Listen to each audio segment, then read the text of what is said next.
through its embassy in Kenya will continue collaborating with us in this endeavor.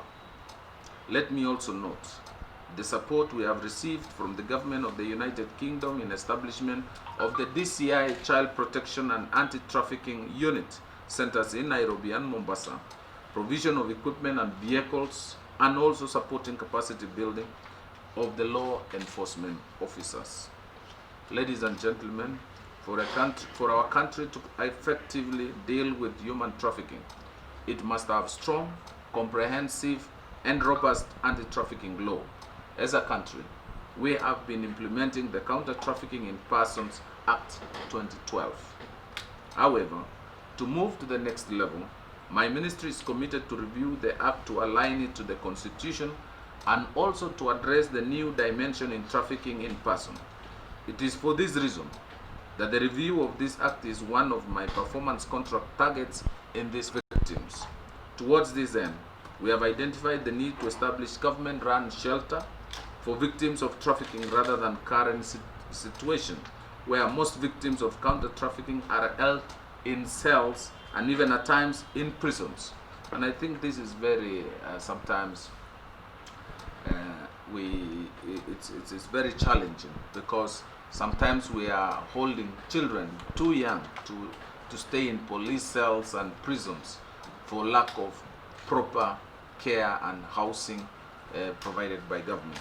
As a ministry, we are appealing to donors, and internally as government, we are working on establishing a safe haven for these victims so that we are able to counsel them, we are able to protect them, and then integrate them back into the society, so that even this time we are going through COVID-19, some of the victims could be held in a safe environment, so that we begin to counsel them and make them part of our society. I therefore appeal to all the participating and the partners who have been supporting us that we work on this together jointly to be able to address the challenge we are facing now. I therefore appeal to those partners to support us in that endeavor. As I conclude, let me state that my ministry will continue to coordinate the sector by providing the secretariat functions and strengthening partnership with the relevant actors. Going forward, let me restate that the key priority areas will be to review of the current law, victim protection, prosecution of traffickers, capacity building of the law enforcement agencies, and creation of awareness of our communities, more so the segments at higher risk of trafficking, namely children, women, and refugees, migrants, and internally displaced persons. Let me take this opportunity to appreciate the partners that have been working with us in this area. We include government, ministries, and departments, particularly the role played by the DPP, DCI, UN agencies such as IOM, UNODC, US Embassy, and I commend the ambassador for his compliments and comments, and the Deputy High Commissioner of the British Embassy, the GIZ, and the international and local non-governmental organization.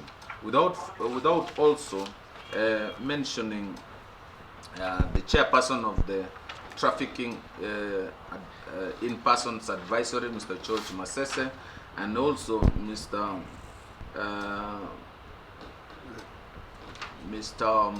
What was his name? Marcus Maluvi, for their continued work and support through the Office of the PS.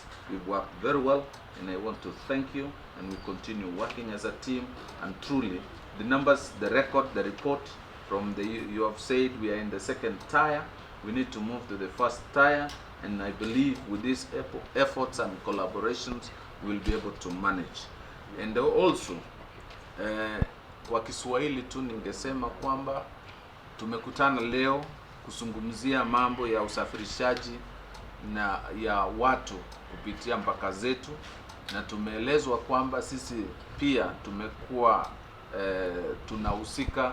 Some of our people, we are a source, we are a destination, and therefore we must deal with this challenge.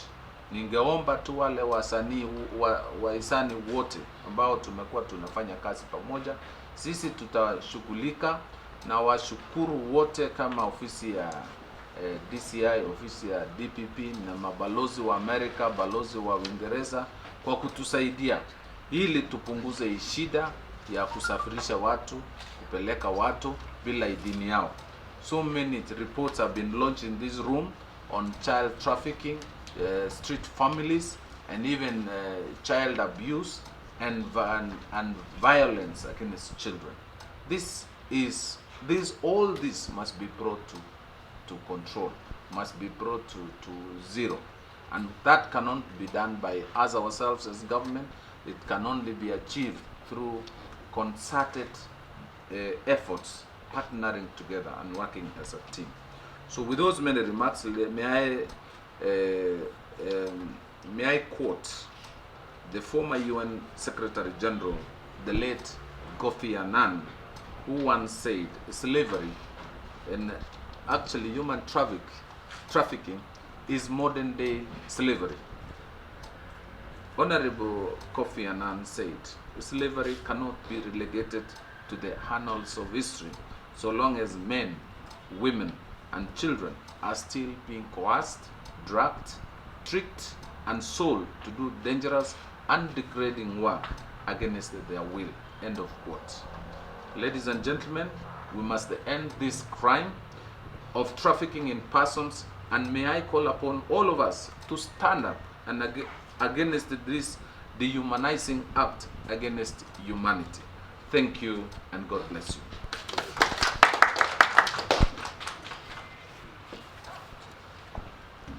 Yeah, thank you, Waziri. May I, through you, our chief guest, appreciate those who have accepted to participate in this World Trafficking Day, both physically and virtually. Waziri, we now move to another short session, which is a webinar discussion to be coordinated by Winnie Mwangi, who is coordinating virtually. This is going to be a very short version. She will be assisted by Jennifer.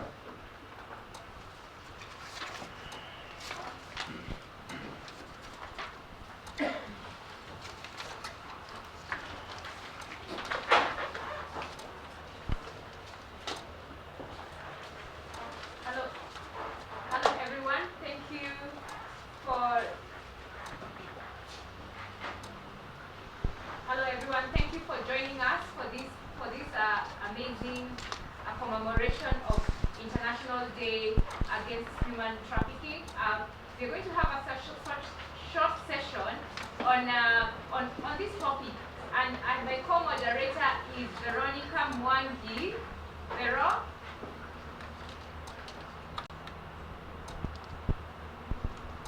So my co-moderator is Veronica Mwangi, who is going to introduce the rest of the panelists. Veronica?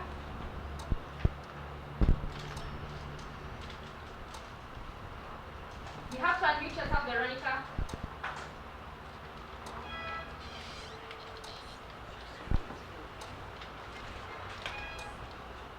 Can you hear me? Yes.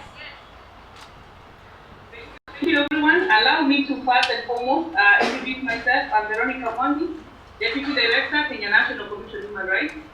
I also serve as a member of the Advisory Committee on Trafficking in Persons. I would want to thank the team that has really put the work to organize the Day Forum and the National Commemoration. I would want to indicate that I am having Jennifer Kaberia as my moderator, and thank our CS and the entire team of leaders that have taken us through the first session. As we get into the second section, I would want to indicate that today, as we undertake the national commemoration for the World Day Against Human Trafficking, we need to have in mind the objective of this webinar. The first objective being we want to sensitize the public on the dangers of human trafficking The second objective being we want to create awareness on the increased risks and the new forms of recruitment arising from COVID-19 pandemic, specifically online recruitment for human trafficking that is really taking place. The third objective is to inform the public on the different reporting and referral mechanisms that we have in Kenya to enable them report these human trafficking cases. While the fourth objective and the final one is to strengthen collaboration by state and non-state actors in fighting human trafficking. In this regard, allow me to introduce my panelists for this webinar. These are different special experts who remain the first responders in terms of supporting government of Kenya's efforts to combat human trafficking. I would want to go directly to the list of the panelists, and I would be requesting that they have their videos on when when their names are mentioned. We start with the Miss Judy Ndungu. She is a Deputy Director, Children's Services. She serves within the Ministry of Labor and Social Protection. The next panelist that we have is Dr. Hamisi Massa, who is the Director, Criminal Investigations. He's also the head of the Transnational Organized Crime Unit. The third panelist is Madam Edith Okoki. She is the Chief Executive Officer, National Employment Authority, also known as NEA. The fourth panelist will be Mr. Charles Munyao. Mr. Charles Munyao is the head of the National Coordination Mechanism on Migration. He is also the Counter-Trafficking in Persons Advisory Committee representative from the Immigration Directorate. Then the fifth one will be having the IOM representative, Mr. Charles Mukunda, who is the Program Officer for the Better Migration Management within IOM, while the second final panelist will be Madam Edith Morogo, who is the Chief Executive Officer, Center for Domestic Training and Development. With those few remarks and a few introduction because of time, I would want to delve into the topic where I will request the first panelist, Madam Judy Ndongo, to take us through her session, which will focus on the first question: what is human trafficking in person? Who are the parties involved in human trafficking? And what is the situation in Kenya? That is in 10 minutes, Madam. Please take us through that. Over to Ms. Ndongo.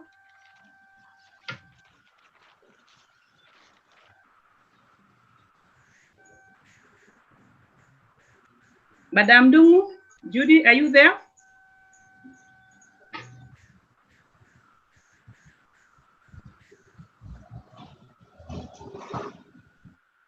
For this opportunity to speak on behalf of the Ministry of Labor and Social Protection and to inform the public at large and ourselves once again on what trafficking is, the parties that are involved, the situations in Kenya, and the question also has a second part on what measures the government has put in place to combat human trafficking in persons. So just for us to be sure and clear on the definition, I know it is a little bit winded, but it's important that we know what the proper definition of trafficking is, so that then we know what it is that we are dealing with. And it is defined in the UN protocol, the Palermo protocol, that in full is known as the UN protocol to prevent, suppress, and punish trafficking in persons, especially in children. And it is defined trafficking as the recruitment, transportation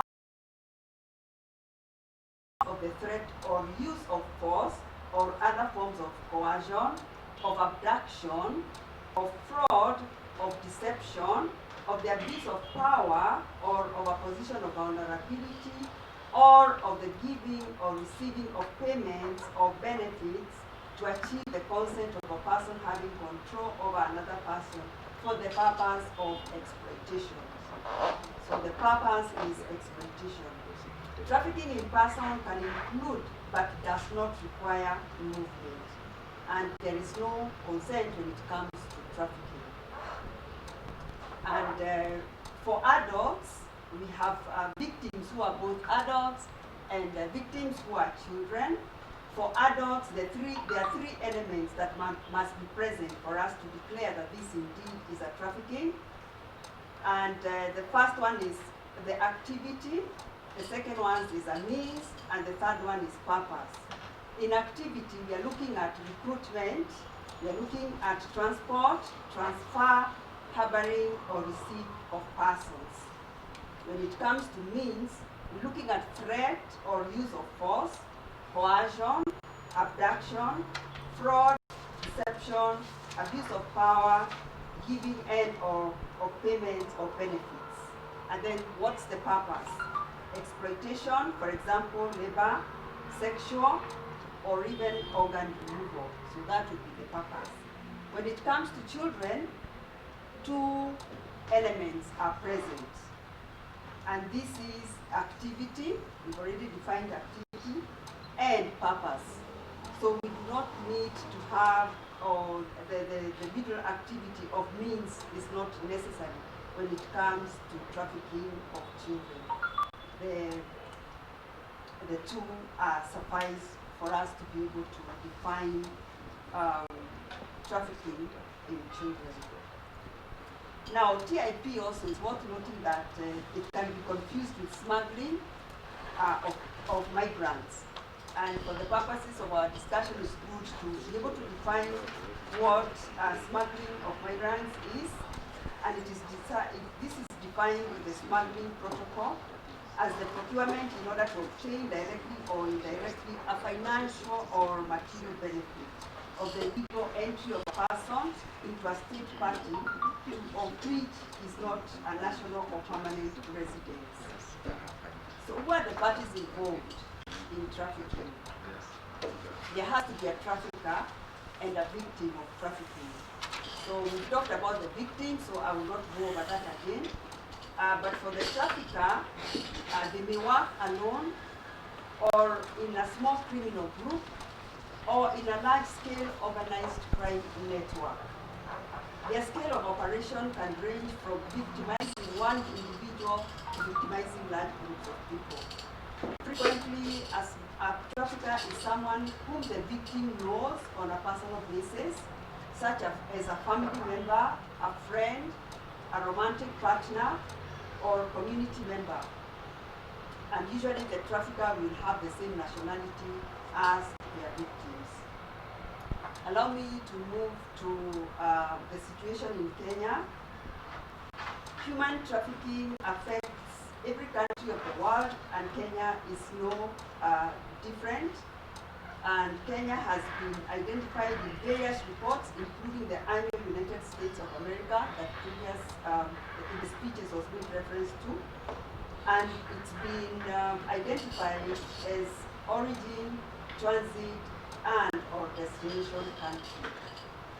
And in Kenya, we have both cross-border and in-country or internal trafficking in persons. And we also have, the prevalent forms are labor exploitation and sexual exploitation. That has also been highlighted in the speeches. There is inadequate data, unfortunately, on numbers involved due one to the nature of the crime. It's very hidden. But we have a little data that we'd like to share from the Child Protection Information Management System. In 2018 and 2019, a total of 140 cases were investigated for trafficking. And that from July 2019 to date, we've recorded 612 cases of child labor, 154 cases of child trafficking, and 123 cases of sexual exploitation. Furthermore, 516 cases of child pregnancies, 421 cases of child marriage, 2,318 cases of defilement were reported to our department, the Department of Children's Services. And all these categories, what I'd like to point out is that all these categories in a way relate to child trafficking. And these figures, like you said, are conservative because trafficking in persons is a hidden crime. Finally, the second part of the question, what measures has the government put in place to combat human trafficking? I'd like to to point out that the measures are based on the 4 Ps, that is prevention, protection, prosecution, and partnerships. Key stakeholders participating in this webinar will highlight more on sector-specific measures. Generally, however, allow me just to highlight on the achievements that the government has had. And the first one is becoming signatory to the Palermo Protocol on 5th January 2005. We've also heard about the enactment of the Counter-Trafficking in Persons Act, which came into force in 2012. Establishment of the Counter-Trafficking in Persons Advisory Committee and Secretariat. Fourthly, we have the development and implementation of the National Plan of Action to Combat Human Trafficking, 2014 to 2015. It's now lapsed. Then we have the setting up of the National Assistance Trust Fund for assisting victims of trafficking and its board of trustees. We also have investigation of suspected cases of trafficking and prosecution of traffickers, assistance to victims of trafficking, and finally, this has been alluded in the speech by our chief guest, the recently launched Prevention and Response Plan on Violence Against Children in Kenya 2019-2023. The response plan has many suitable and up-to-date strategies to combat violence against children, including child trafficking. Thank you very much.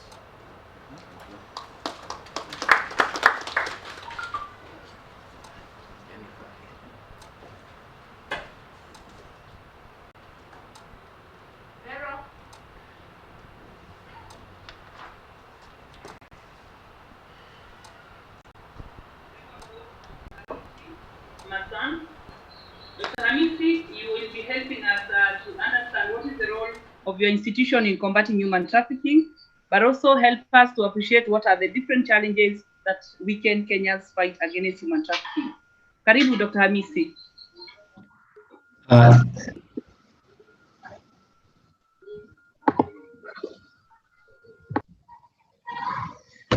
Thank you, Madam Moderator, for that opportunity to address the audience. And first, maybe I need to do a clarification that I come from the Directorate of Criminal Investigations, and I stand in here representing the Director of Criminal Investigations as a panelist, and I head the Transnational Organized Crime Unit. Now, regarding the area that I'm supposed to address, that is the role of my institution in combating human trafficking. Now, the Directorate of Criminal Investigations is established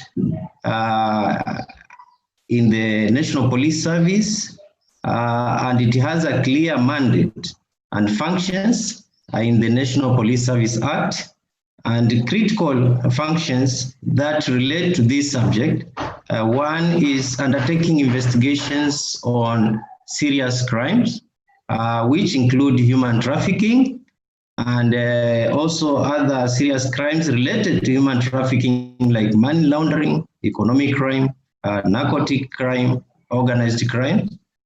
The other function also, which is critical, which also complements this first function, is collection and provision of criminal intelligence that relates to these networks. Also, we have under the Directorate the National Central Bureau of Interpol, which actually coordinates country Interpol affairs. And this function falls under the Directorate of Criminal Investigations. And then lastly, also the Directorate of Criminal Investigations maintains criminal records on all offenders relating to this crime and other forms of serious crime. In line with the Palermo Protocol of 2000 regarding the prevention, suppression, and punishment in trafficking in persons, the DCI, that is the Directorate of Criminal Investigation, in execution of its mandate, conducts proactive detection and interdiction of human trafficking. It also carries out investigations and apprehension of offenders for prosecution. Also, it protects and assists victims of human trafficking that come into our custody. We promote cooperation among law enforcement officers at national and international level. So this is another area that actually the DCI plays a critical role. Now, in dealing with human trafficking, these functions are executed within the provisions of the Counter-Trafficking in Persons Act of 2010, and key sections that stick out regarding our role is Section 3 of the Act, which actually brings out the definition of human trafficking. We have also Section 4 that brings out the acts promoting child trafficking, and then also Section 5 and the acts that promote trafficking in persons. So this act is critical, and it is at the center of our role in terms of enforcing the laws regarding counter-trafficking in persons. Now, the DCI in its role and mandate, again, takes cognizance of the victim's plight when doing the investigations and the general policing. And this aspect is with regard to the exploitation that the victims are facing. And these forms of exploitation, I think they have been highlighted by the previous speakers and also from the main speech by our CS. These actually include keeping a person in a state of slavery, among other items. And these forms, as we look at the victims, we also try to appreciate to what extent do they understand the situation they are in terms of exploitation. So apart from doing the investigations, the DCI also look into this aspect, and it informs also to the extent of how our victims are getting exploited and taken advantage of by the criminal networks. Now, the Directorate of Criminal Investigations, in looking at its main role in this, has created also various units that will directly address the issue of human trafficking. And these units are Transnational Organized Crime Unit, secondly, the Child Protection Unit, and then also we have a Special Service Unit. So these are units that are created under the Directorate of Criminal Investigations, specifically to deal with this area of crime. And these units, I want also to confirm that they work hand in hand with the National Central Bureau of Interpol, Nairobi, in order to, to facilitate information exchange with regard to combating human trafficking. Now, as a Directorate of Criminal Investigations, in the last 3 years, that is looking at 2017, 2018, 2019, and 2020, we've been able to handle quite a number of cases. And these cases, I must say, they relate to the arrests we've made and the rescue we've done. Now, regarding the arrests in 2017, I want to confirm that the Directorate of Criminal Investigations arrested 5 suspects, that is 4 Kenyans and 1 Ethiopian, and then for female arrested 1 Kenyan, coming to a total of 6 suspects. And this year also we were able to rescue 218 victims. Out of the 218, we have 215 Ethiopians and then 3 Rwandese ladies. So looking at the trend of trafficking through our investigations, we were able to establish that these Ethiopians were heading down south to South Africa, and we believe that they were going for labor. And that's one area that we realized with the Ethiopians. Again, with the Rwandese victims rescued, they were on transit to the Middle East, specifically UAE. And that is also, they were heading there for labor. In 2018, the Directorate of Criminal Investigations also handled cases, and we managed to arrest 23 suspects, 3 females who are Kenyan, and then 20 males. Out of the 20, 15 were Kenyans, 1 Pakistani, 2 Nepalese, 1 Indian, and 1 Burundian, coming to 23 suspects. We were also able to rescue 148 victims, 72 Ethiopians, who all were male. And then we were also able to rescue females, that is the 76, out of which actually 30 were Burundians, 21 Nepalese, 10 Ugandans, 9 Indians, 4 Tanzanians, 1 Pakistani, 1 Sri Lankan. Now, in terms of the trafficking trend, all Ethiopians who are male, 72 of them were heading towards south, that is to South Africa, for labor. Burundians rescued actually were heading to Middle East, Oman and Saudi Arabia specifically, and there were 30 ladies. Nepalese, we had 21 of them, and they were rescued in Kenya, having been trafficked to Kenya for sexual exploitation. For the Ugandans, we had 10 ladies, and they were all heading to Middle East for labor. Again, in 2018, we were able to get 9 Indians, all were ladies, and they were found here in Kenya having been trafficked for sexual exploitation and labor. We rescued 4 Tanzanians who are also being prepared to go to Middle East for labor, and they were all female. We had 1 Pakistani who was also found in Kenya, and she had been trafficked for sexual exploitation and labor. And then the last one, in 2018, we had 1 Sri Lankan who was on transit to Europe, and I believe it was for cheap labor. Now, in 2019, we had also a number of cases we handled. Out of this, we were able to arrest 20 individuals. Out of the 20, 18 were Kenyans, 12 males, and 6 females. And then we had 1 male Indian and 1 Ugandan female. We were able to rescue 201 victims. Out of the 201 victims, 148 were Ethiopians, males, and 5 Ugandan males. Then we had 27 Burundians, who are all ladies. We had 18 Nepalese, who are all ladies. We had 2 Indians, who are ladies, and then 1 Kenyan, a lady. Now, in summary, in terms of the trafficking route, all Burundians were heading to Oman and Saudi Arabia, preferably for labor.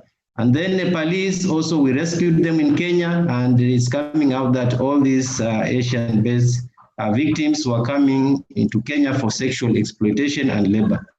And then we had the Ethiopians rescued, they were also heading to South Africa. In terms of the Ugandans, who are all male, they were rescued and they were heading to Middle East for labor. The Indian 2 ladies we rescued, of course, they were based here in Kenya. I mean, they had been trafficked to Kenya, and they were actually here for sexual exploitation. And then the last Kenyan we rescued, actually, he was being prepared to go to Middle East for cheap labor. Now, lastly, in 2020, so far, what we've handled in terms of cases, we've had cases that actually we were able to arrest 5 suspects, 1 Somali male, 3 Kenyan male, and 1 Ugandan lady, coming to 5. And in these cases, we were able to rescue 23 victims. And out of these 23 victims, we had 12 Ethiopians who are male, 8 Ugandans who are female, and 3 Burundians who are female. Burundians still, their trafficking route remains to Middle East, that is Oman, Saudi Arabia, for cheap labor. The Ugandans were also heading to Middle East for labor. And then the Ethiopians were also heading to the south, and their preferred destination is South Africa.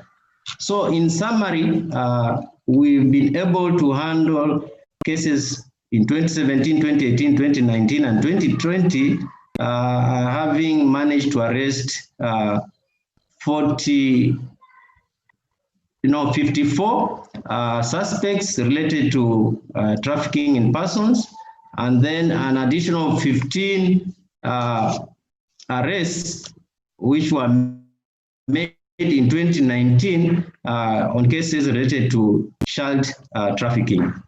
Also, we were able to rescue victims in total for trafficking in persons, 452 males and 138 female. That is coming to 590 victims rescued. And that is separate from the Child Protection Unit rescued victims, who actually in 2019 alone, we had 350. So as a directorate, which is charged with the critical role of investigating the serious crime of human trafficking, there are preventive measures that the directorate has put in place in terms of its role, and the directorate in this regard cooperate with other law enforcement agencies at national and international level in information exchange, border control, on security and control of documents in terms of scrutiny, and then also that is regarding the travel documents. Then again, also the verification of the travel documents and identification documents of the people who are moving in and out of the country.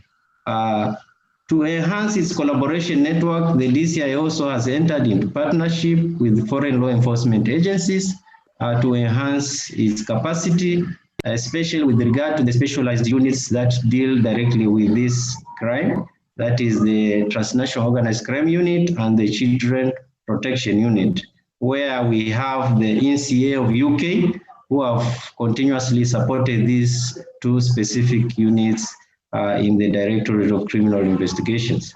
The other area which actually also enhances our collaboration network is maintaining the I-247 Interpol communication channel through the NCB, that is the National Central Bureau, Nairobi.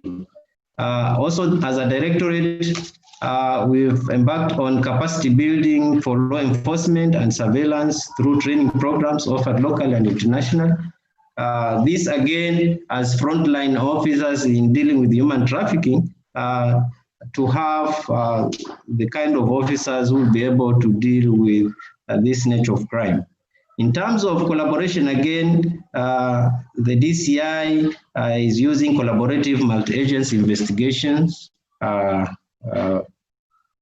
platform to deal with child trafficking and also general. You have 1 minute.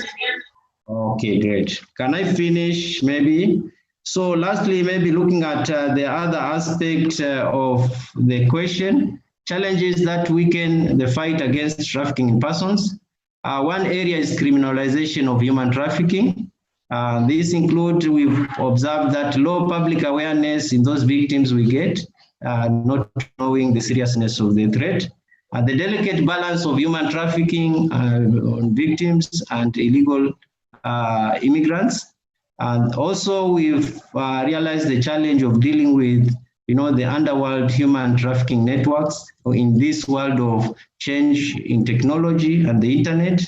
Other critical area also is the issue of cooperation from the countries of origin, transit, and destinations for these victims. Now, in connection with human trafficking forms of organized crime, we've seen that it is also connected to other forms of organized crime, like money laundering, corruption, drug trafficking, and wildlife crime. It is also a challenge in terms of assets tracing for us, for those suspects who deal in this area. And then the gaps in regard to unharmonized laws amongst the affected countries. Second area of protection of victims, that is the area also we have challenges, inadequate victim support fund, a lack of secure and standard safe shelters, victims' willingness to come forward and report and also testify against the suspect, and then the language barrier, which actually has contributed to the victims' exploitation and also appreciating the seriousness of the threat. The third area of challenges we've also observed is repatriation of victims.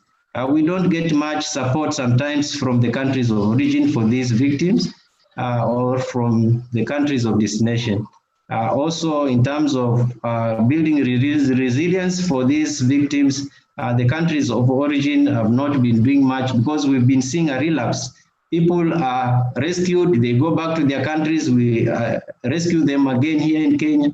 So that's another challenge. Then lastly, the other key area of challenges we have is the issue of preventive law enforcement in terms of real-time exchange of information, border control where we have porous borders within the sub-region, security and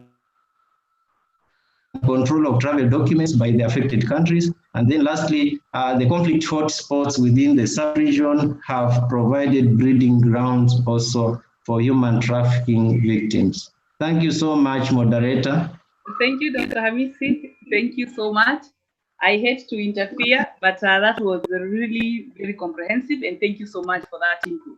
I would want to go to our next panelist.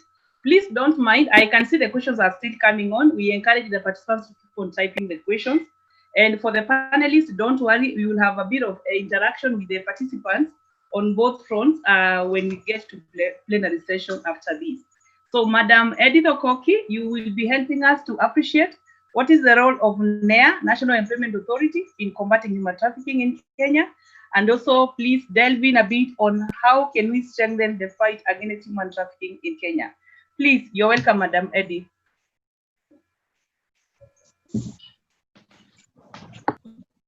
Thank you, moderator. I would like to say that National Employment Authority, actually one of our mandates is to implement employment policies and programs. And under labor migration is where we would have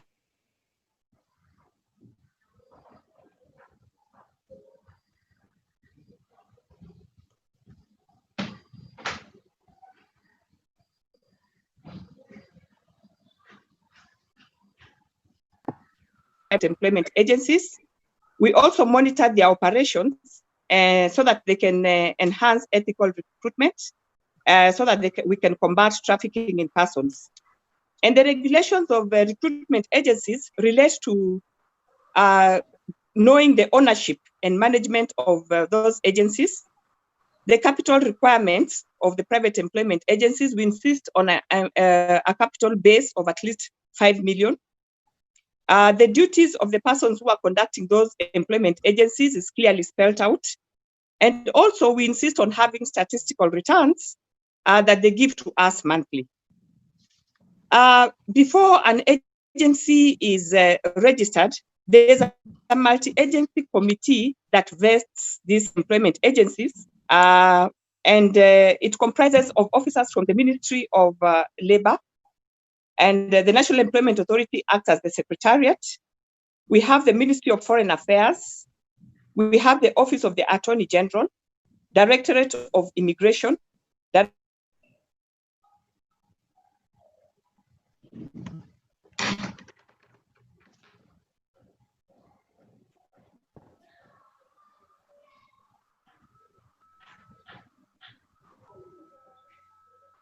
Jennifer, can we hear Madam? Can you hear me? Is there a problem now? Can you hear? Yes, we can now. Okay. Switch off your cameras because your bandwidth is very low.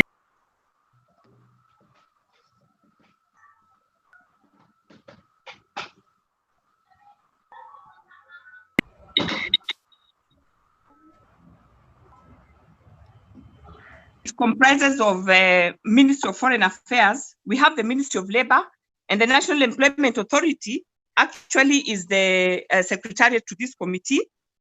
We have Office of the Attorney General, the Directorate of Immigration, Directorate of Criminal Investigations, National Police Service, and the National Intelligence Services. And this composition of committee ensures that all qualified agencies are allowed to engage in the business of recruitment. And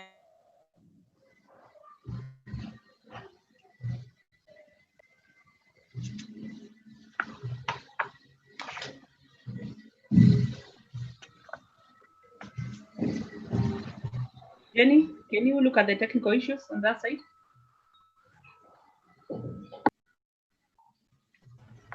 can I be heard? Yes. Can I be heard? Okay. I was saying that prior to registration and also upon registration, employment agencies are subjected to background checks. And this is to establish their past.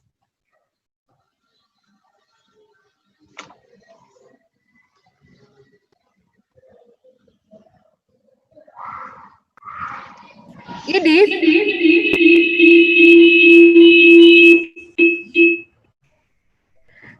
Can you hear us? I can hear you. Edith? Yes, I can hear you.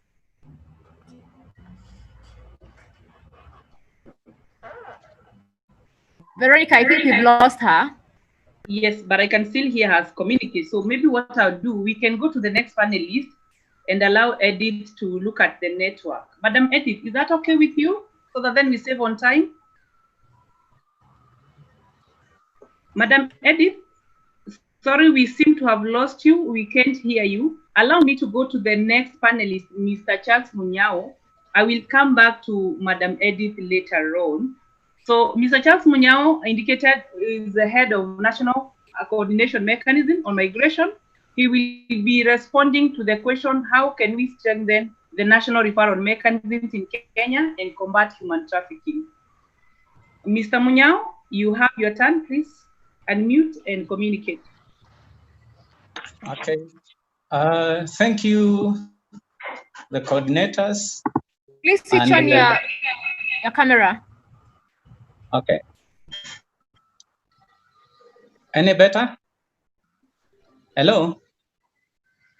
Yes, Can you Mr. Munyao, you are doing okay. Of them, so I don't know which one is this. Okay. No, Edith, can you try to unmute Edith, please, Jennifer, and your team? Switch on your camera, Mr. Munyao. I switch on the camera? Yes, please. Okay. Are we good? Yes. Okay. Let me start by stating that NCM is a national coordination mechanism on migration, is a government-led interagency coordination platform for migration.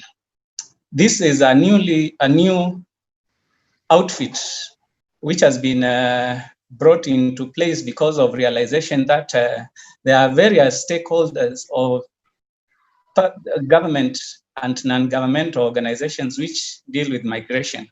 And I believe trafficking in persons is part of this migration, and that's how national coordination mechanism comes in.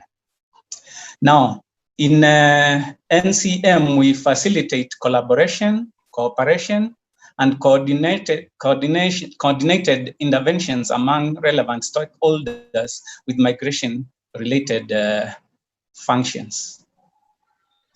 As a platform, NCM brings together migration stakeholders for continuous dialogue and cooperation on migration and related issues. the Ministry of Labor is represented by the Department of Labor and the CTIP. Now, in NCM, we facilitate dialogue and knowledge exchange on trafficking, which is part of migration anyway. We also do create awareness on existence and operation of national referral mechanism at a country and national government, at county and national government level, targeting relevant agencies in critical and in enhancing strength of the NRM. Also, NCM supports the formulation of comprehensive evidence-based coherent policies on migration management in the country. There is need for continuous update on NRM guidelines and relevant policies to address emerging trends and gaps in migration protection. And that's how, or that's a nexus between CTIP and NCM. Now, given the cross-cutting nature of target groups of NRM, it is paramount to create a strong, clear, mutually inclusive collaboration strategies that enhance the operations of the NRM. This will help seal inherent institutional and operational gaps in protection while guaranteeing the human rights of the beneficiaries.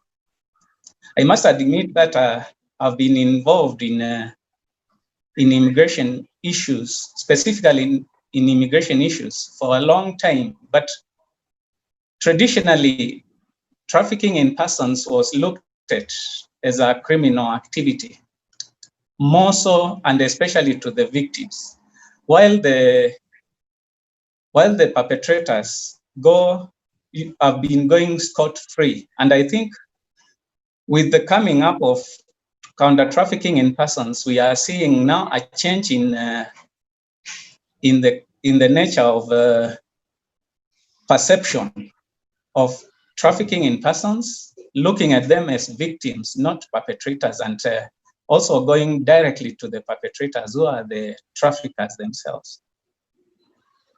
Now, at NCM, we have continued to coordinate meetings on migration where issues related to trafficking in persons are discussed, both nationally and internationally. At NCM, we have been continuing in assisting in policy formulation in areas related to migration, including trafficking in persons. NCM is also keen on resource mobilization in areas related to migration and trafficking in persons. And in this area, we are a government, we have been really grateful to have on board GIZ. We have also had IOM, who have really been of great importance in and assistance in issues migration and trafficking in persons in particular. Now, Mr. Munyao, please take us through how can we strengthen? Now, on issues of strengthening, how can we strengthen? Now, the first thing is to enhance or improve on the laws, strict laws, and also in enforcement. We need strong laws which are coordinated, and that's how now NCM comes in. We realize that we have laws which are everywhere, but they are enforced in different forums, and unless we can really bring them together and look at it as one, we will definitely have continued problem in trafficking in persons.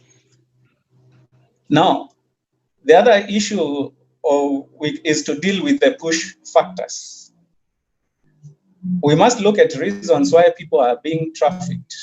There are issues to deal with unemployment, vulnerability, and these are issues which we can also deal with, so that we can now also deal with trafficking in persons.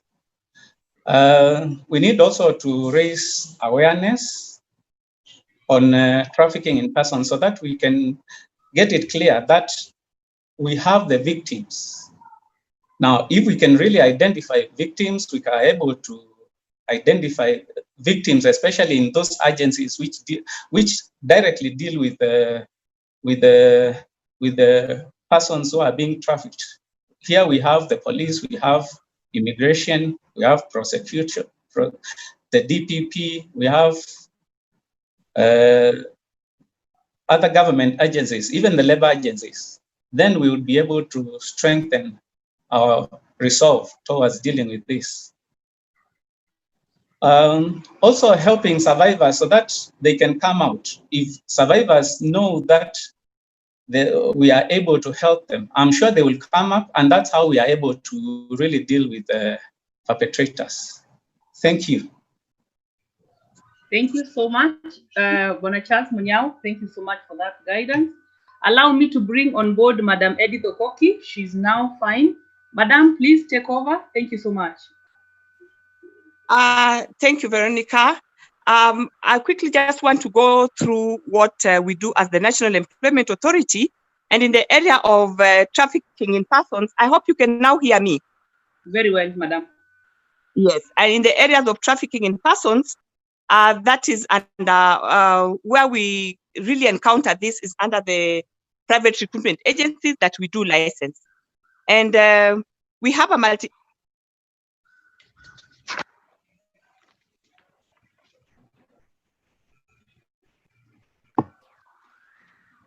We have lost you.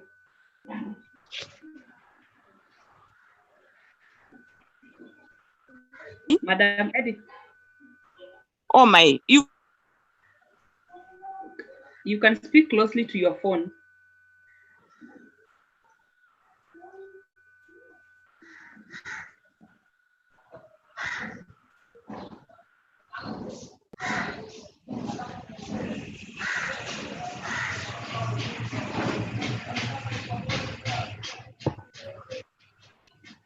Madam, we can't hear you. Can you hear me now?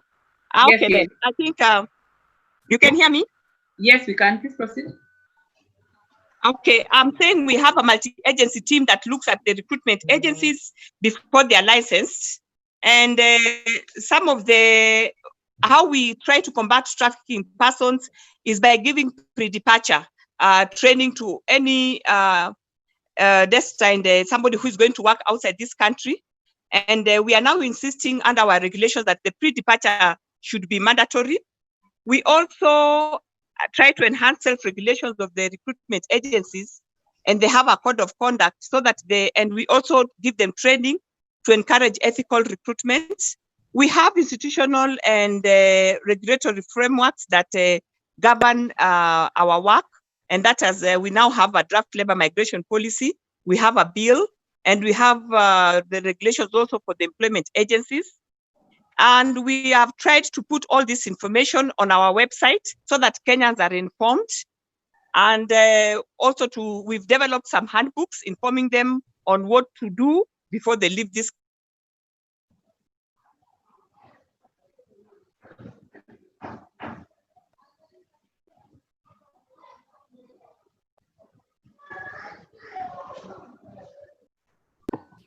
We have lost you again. On areas on how we think this can be combated.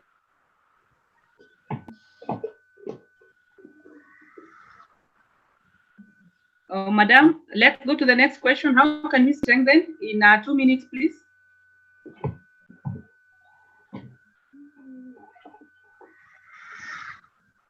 Especially before Kenyans can leave this country to go and work out.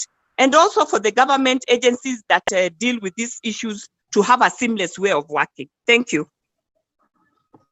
Thank you so much, Madam Edith. We lost you a bit, but thank you so much for your time. I know sometimes this network has a lot of challenges. So allow me to delve into our next panelist. We have 2 sessions remaining. But now we'll go to Mr. Charles Mukunde, IOM. Kindly take us through your perspective on what is the COVID-19 implication to Kenya's fight against human trafficking. In the next 10 minutes, please continue, sir. Good afternoon, colleagues, and thanks, Veronica, for having me today in this webinar. Yeah, so as we know, the COVID 2019 has a lot of challenges, and these challenges have not spared people who are in one way or the other are victims of trafficking.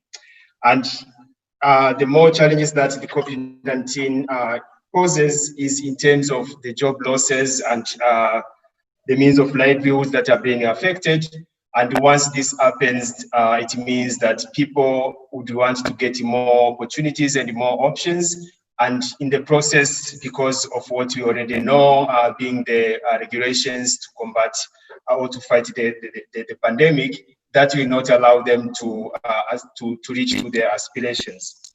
But also when you look at the travel restrictions that are being imposed, especially then when you look in our Kenyan context, people can no longer travel regularly. That means they cannot use the regular means of travel to move from one area to another, especially when it means cross-border travels. So this means, and since we have porous borders in our country, and mostly, I mean, in every country, every other country, we have porous borders.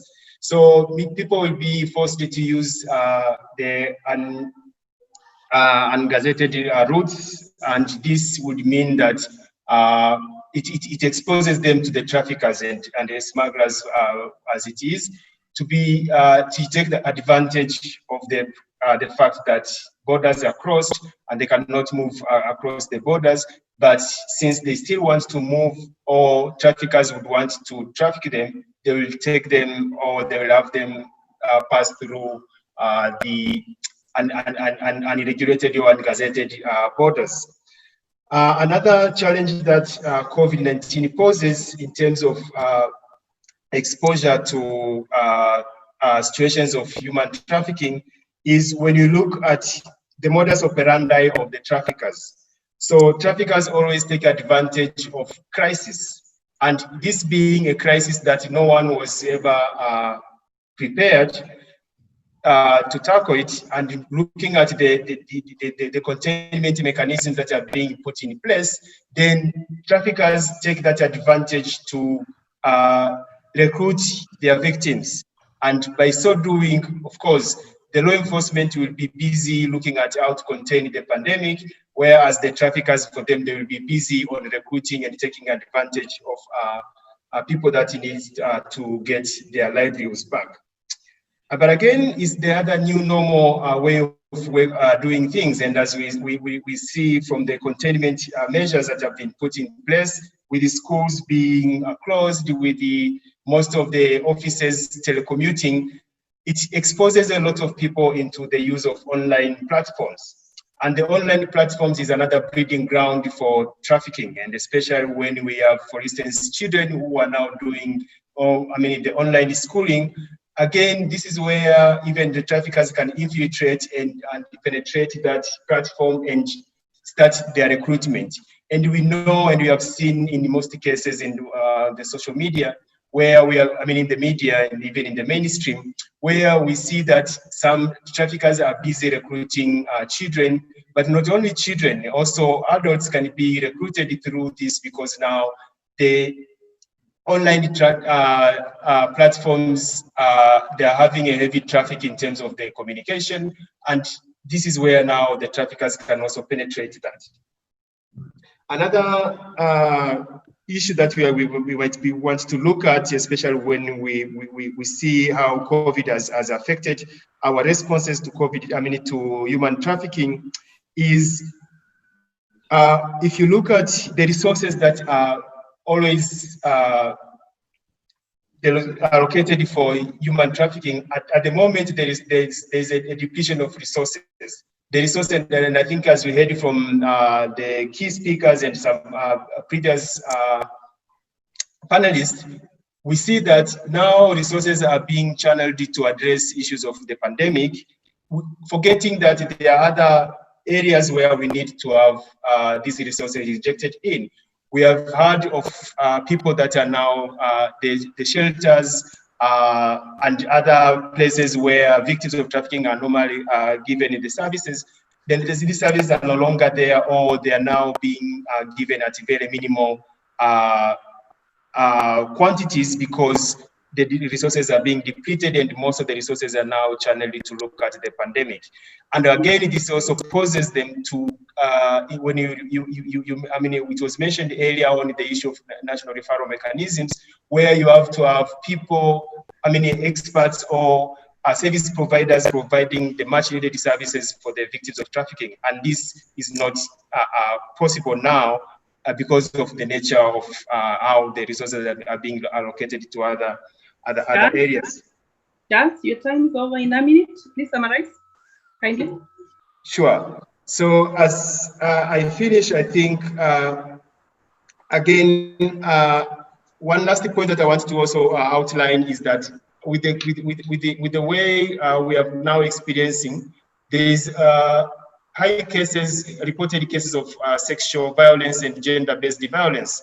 And this is also another breeding ground for human trafficking, because invariably we see that people who are probably escaping the abusive homes or abusive families, they are very vulnerable to human traffickers, because then they can be easily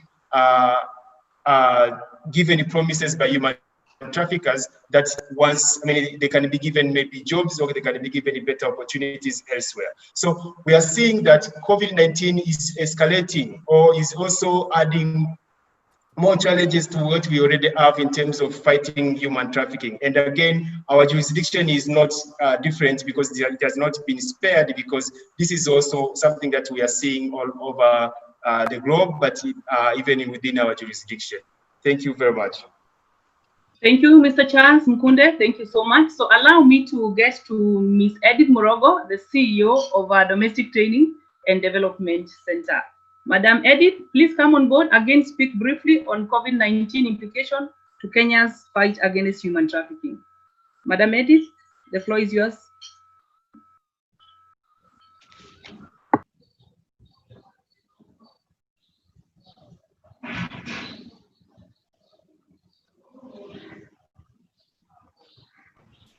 Please unmute yourself. Edith Morogo. Hello, good afternoon, everyone. Sorry about that hiccup. I am very grateful to be in this session, and it is very, very informative, and I even forgot that I was supposed to be saying something.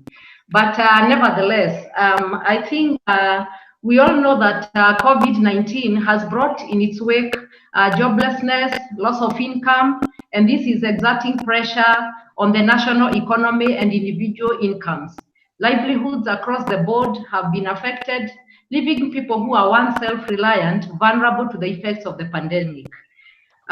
In this time of COVID, therefore, we have seen a lot of hopelessness, despair, and frustration among our people, which means traffickers could easily have a heyday as they lure people with promises of a better life, of non-existent or exploitative opportunities, both for the children and the adults. As we all know and we have heard here, I think it has been confirmed that TIP thrives and preys on people's vulnerabilities. These vulnerabilities could be occasioned by calamities and disasters such as drought, unemployment, disease outbreak, and situations like the current COVID-19. The COVID-19 therefore means that we have been thrust into a situation of heightened vulnerability and therefore heightened risk of human trafficking activities. So what does this mean for Kenya and for our country? What it really means is that we really need to move very, very, very quickly and put our house in order so that we can be able to respond in a fashion that will cushion our citizens from the dragon of human trafficking. So one of the things that we can actually do is to increase effort. We need to ensure that we reprioritize and we redirect all our resources towards the fight against human trafficking. The government can reach out to the private sector because it appears that we need a lot of resources, and at the moment, the government's resources, I'm sure, are directed towards the COVID, so it may leave it very, very constrained to even provide all the resources that are required to fight trafficking in persons. So the private sector can come in, the civil society can come in with its muscle for fundraising and donor involvement. And this will really, really help to ensure that the kitty for fighting the traffickers is much, much bigger than what we have at the moment. Now, when these resources are found, we can ensure that the resources are available to all frontliners. Here, I mean the frontline government ministries that are involved in the fight against trafficking. I think we have all had them making their presentations, and they have already shared that they are very constrained in terms of resources, and therefore they would need a lot of support. I'm also looking at frontliner organizations, especially grassroots organizations that tend to work barefoot and empty-handed as they respond to some of these issues. It is also very risky for them because they may not have enough resources, and sometimes they are not even well cushioned to be able to take any risks that come along their way. However, their role is very, very critical, and I'm so happy that this day has been dedicated to such frontliners, people who are fighting in the front lines, and it is good that because this day has been dedicated to them, they will feel encouraged, and they will continue doing the good work that they do. I think we need to create a robust information machinery to counter misinformation regarding available opportunities on the ground. Normally, when these opportunities are being shared with the populace, you find that it is brokers who are on the ground sharing this information of existing opportunities. And because we do not have any government campaigns really popularizing the existence of these opportunities, and especially I'm talking about opportunities in the Middle East and other parts of the globe that our people are looking to go and work. So if the government can create information centers, information kiosks, information should flow to the lowest levels, and this should be disseminated even by the chiefs through the Nyumba Kumi mechanisms. And this way, the communities would be well educated about any opportunities that are there, so that these opportunities are being communicated, not by the brokers, but by our government officials and people who are respectable in the community. Then that way we will be able to say that we are committed towards the fight against human trafficking. If I should quote the words of Frederick Douglass, who said, "Knowledge makes a man unfit to be a slave." So I think that summarizes the fact that we need to disseminate accurate information to our communities so that people can be able to make the right choices when they want to migrate or to seek opportunities outside our country or even within our country, as soon as these opportunities are confirmed that they are real opportunities and that they exist.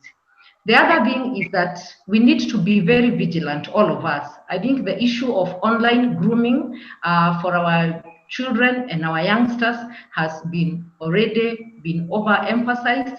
So let me not go back into that one, but I think we all need to be very vigilant and to respond very, very quickly so that we can stop these traffickers who have now changed their tactics and have gone online. And so they think that they have outsmarted everybody. But if we have, again, a robust system that can be able to stop them in their tracks, I think this will help to protect our children. As we have said, we have increased online activities because of the online learning that is going on.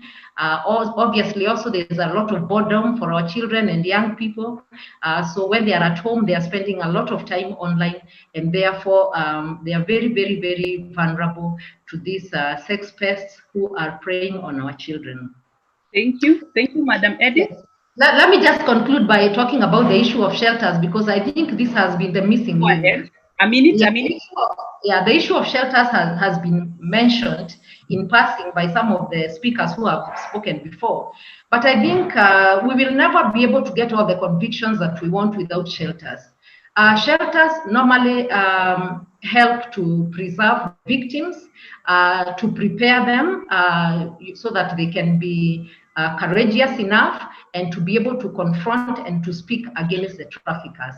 So the moment we don't have shelters and safe spaces where we can keep our victims, then it means that these victims go back to the communities. And when they are at the communities, they face the wrath and the risk of interacting with the traffickers.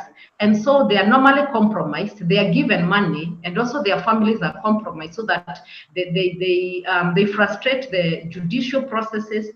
And so you find that way we lose a lot of cases that would otherwise have been prosecuted, and so I think this issue of shelters needs to be looked at. I know the government is already thinking of how to establish shelters, but I can say that our organization has been in the forefront of leading the way in as far as shelter management is concerned.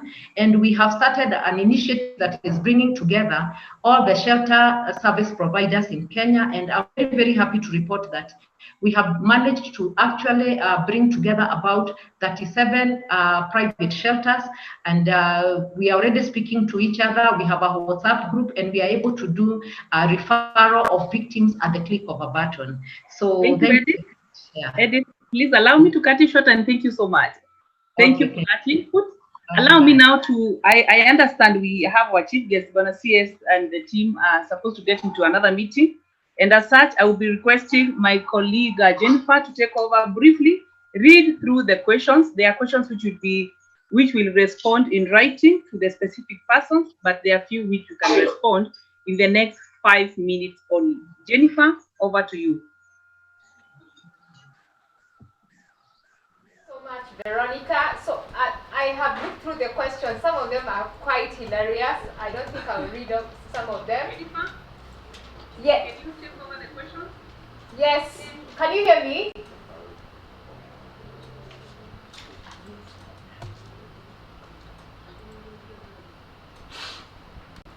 Hi, Veronica. I am here, so I can hear you.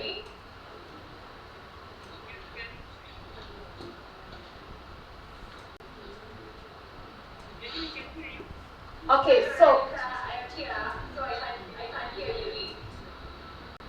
okay, so some of the questions I'm going to have grouped them into three. One, some are directly to the Department of Children's Services, others are to the DCI, and the others are for the ODPP. And there's a question on shelter, which I think Edith has really tackled it.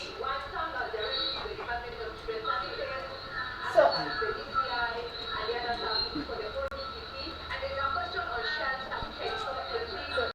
sorry, so there's a question, Madam Judy, that is directed to you. Just scroll down.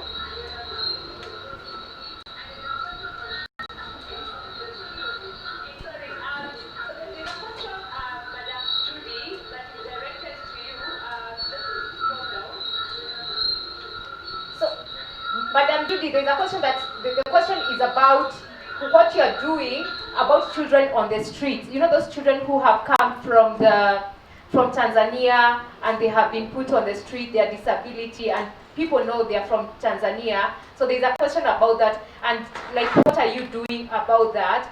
And then it is really tied up to the ODPP. So ODPP, the question is on what are you doing on issues to do with prosecution? Have you seen any prosecuted cases so far? Madam Judy, you start, and then the ODPP.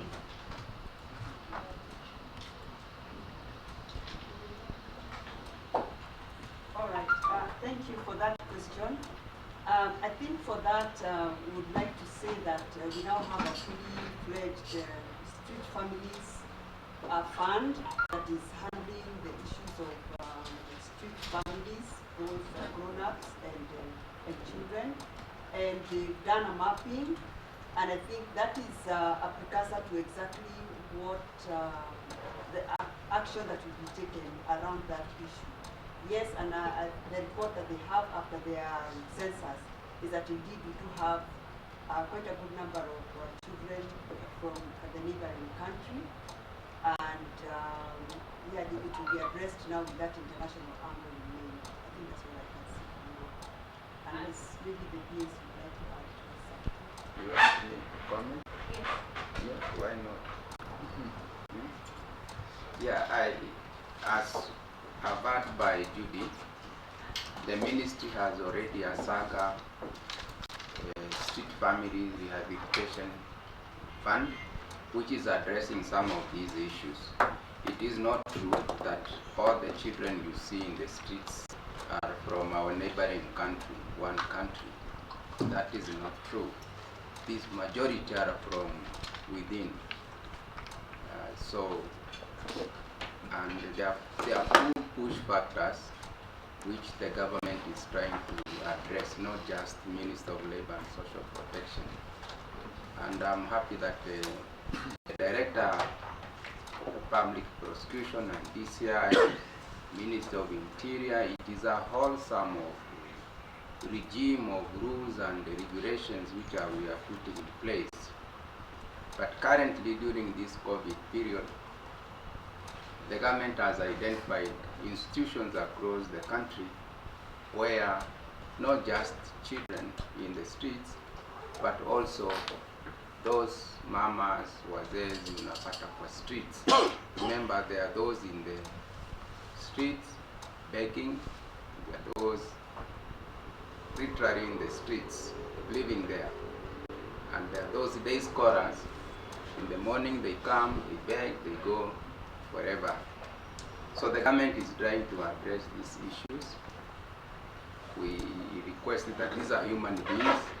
We must handle them that way with some humane, but we are keen on those waranguzis who are bringing them on board. There must be some individuals behind them.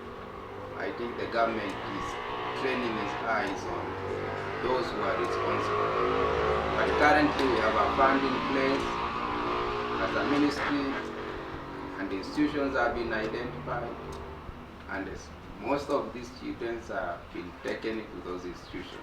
We now have few who are mangering around here, and we are handling them humanly. You don't expect us to get lorries, go and mishandle them in the streets. We must handle them as human beings. But our eyes are trained on Waranguzi, those folks who are bringing them for biashara. That's the position of the government. Thank you. Thank you, Bwana. Yes. So I think, well, before you move from the camera, there's one more question for the department and the ministry on the how we monitor and prevent rural to urban migration, where children, and counties like Bungoma, Busia, they bring a lot of children to Nairobi to work. So what are you doing about monitoring such cases? Madam, to be very honest, that's a very complicated process, because it is at individual level where Kenyans are moving to urban centers. And that's why this country went into devolution. Take all this population to the rural areas in the 47 counties, so that when you develop Kakamega, Narok, Migori, people of Migori don't need to come to Nairobi. If there is labor, they need to look for that jobs around. So the onus is on us as leaders to ensure the counties are developed. Actually, the counties were meant to take majority of this population pressure from the headquarters. I think that's the position. But the ministry cannot be monitoring individual cases which is the systems is very, wengine wanakuja for medical attention, wengine wanaletwa na relatives, sio kwa pretext kwamba wanakuja kufanya kazi, kuja kuvisit, eventually wanakuwa turned into slaves, right? The entire community must be in this, not just the government, the entire community, you see, right from the family level, so that you see when it's the government, what is the responsibility of the parents, the community, the local community around there. And then unless we develop the counties to the extent that they are able to absorb these pressures in Nairobi, why do people come to Nairobi, particularly job seekers, for jobs?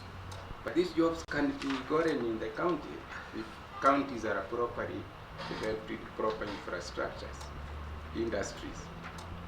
Sawa. I don't know if Mr. Hamis is still on.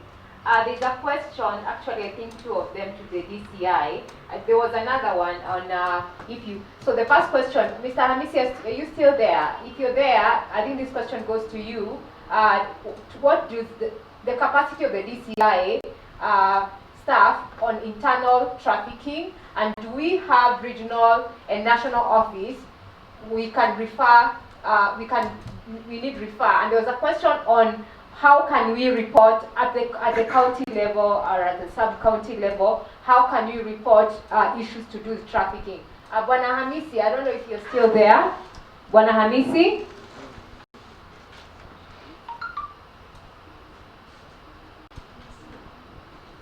Bwana Hamisi?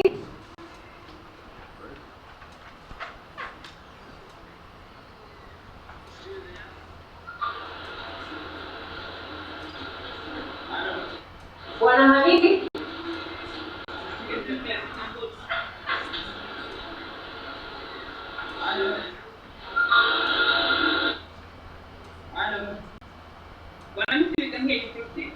Yes. So, Madam, I think the first part of the question regarding the internal trends, if I got it right, the capacity is there, because we are not looking at the DCI alone in terms of this crime, but a whole cross section of the police. And where now critical investigations are involved, we've also had opportunities to have cases referred to the DCI. So the network is there at the national level in terms of reporting these cases. Most often we've been getting cases reported at the police station level, and we've been trying to also sensitize the station that not all victims they rescue are here as illegal immigrants. There are some who are victims of trafficking, and we've been getting positive responses with regard to how some of these cases are being handled.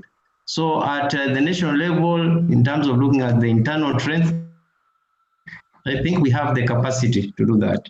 Then at the regional level, we have the IAPCO platform, that is the East African Police Chiefs Conference organization, which actually has created a network of all law enforcement agencies, especially the police, to look into some of these cross-border forms of crime. And one of them is the human trafficking aspect. So whichever place we look at, we are looking at all the police organizations within the region and the sub-region.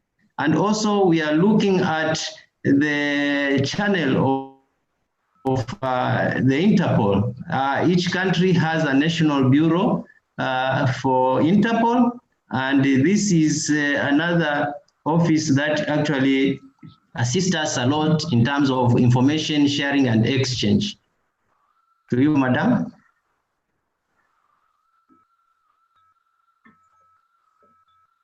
So the next question goes to the ODPP. I don't know if she's still there.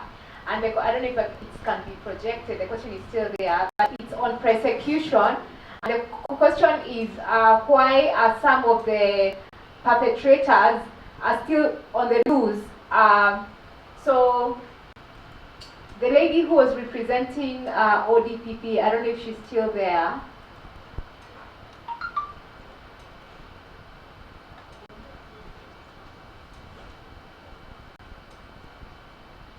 She's still there. I think she's not there. I think we don't have time to respond to all the questions, but you can go online and let's have this conversation on the Department of Children's Services Facebook page, on the Mtoto News Facebook and YouTube pages. On Twitter, the hashtag is End Human Trafficking, Stop Child Trafficking and Beyond and Within. So just let's have that conversation on the social media platforms. Because we don't have time, the PS and the CS have a meeting in the next few minutes. Thank you so much for indulging me. God bless. Thanks, Anna, Jennifer, and your co-moderator for this session. Waziri, I want to really, I chaired part of the preparation of this forum, and may I take this opportunity to appreciate everybody, the technical assistance, US, UK, IOM, UNDC, the support we received from Children's Department, from Secretary Judy, Madam Goretti and the team, Jennifer and the team, the two chairs of the trust fund advisory. It was invaluable. We are indebted, folks, to your contribution. I hope the Secretariat, you are putting down the critical areas that we need to follow as a ministry and as a government. We shall need to find out each speaker, what is it that we picked from each participant, so that we run away and develop some action matrix around them, like issues of shelter. That's what we need to run with speed, involving the communities in this, as averred by American ambassador. So folks, we challenge ourselves that we need to come together, create another forum next week, review this international conference and see what is it we can do and how we need to involve stakeholders in this, development partners. Thank you. May I invite the chief guest to make his closing remarks. Asante. Thank you. Thank you very much, PS, and all our participants and the panelists. Allow me to take this opportunity on behalf of the ministry to sincerely thank our panelists for the fruitful discussions. The discussions are very fruitful, information and intense and are well put by the panelists, particularly the issues that have been brought forward. And I hope that the secretariats, you are taking note on the issues brought forward. I would like to take this opportunity particularly to thank the Ministry of Labor and Social Protection for organizing this forum with collaboration with other stakeholders, particularly the US, the UK, IOM, and all of you for really putting forward this day. This day has been very successful. We have discussed a lot of issues that I hope now going forward we will really look keenly. Judy Ndungu, we want to thank you for the good work that you have been doing in our department, and also the issues that you have brought forward. The representative of CTIP Advisory Committee, Department of Immigration, particularly the Ministry of Interior, through the officers in the immigration and the DCI office. Really, the numbers that you have put forward and the arrest that you have made, together with the ODPP, we want to acknowledge the work that you are doing, and we thank you very much for the work that you have done. And also the National Employment Authority, our own Mrs. Edith Munyao, Mrs. Edith Okoki, also from the National Employment Authority. And we also want to thank the IOM, Mr. Charles Mukinde, also for a very fruitful discussion.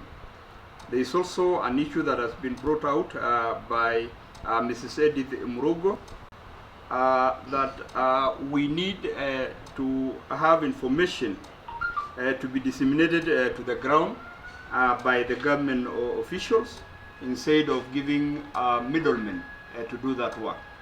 We hear you, and I can assure you that we have our Ngao officers on the ground, and they will do that particular work. For the challenges, PS and all the stakeholders, I think there are two main challenges that have been brought forward today, particularly the issue of data. Data is not available, and I think that's an area that we need our stakeholders, to all of us, to sit down and come up with the data so that they will be available. And also, we have also heard from other speakers that there is the issue of inadequate in funding from the exchequer, and I think this is a call for all stakeholders to play their role. Allow me also to take this opportunity to thank our CS for giving us his keynote address this morning, and also the United States Ambassador to Kenya, His Excellency Kael Makata. We particularly thank you for your collaboration with other stakeholders in combating trafficking of persons in Kenya. The same goes to our own UK Deputy High Commissioner to Kenya, Mrs. Susie Kitchens, even though we didn't get the whole conversation, but really we thank the UK for the work that they have been doing. The Director of Public Prosecution, again, Mr. Nuruddin Ajib, we know the kind of work that you are doing, and we continue to really thank you for the work that you have done.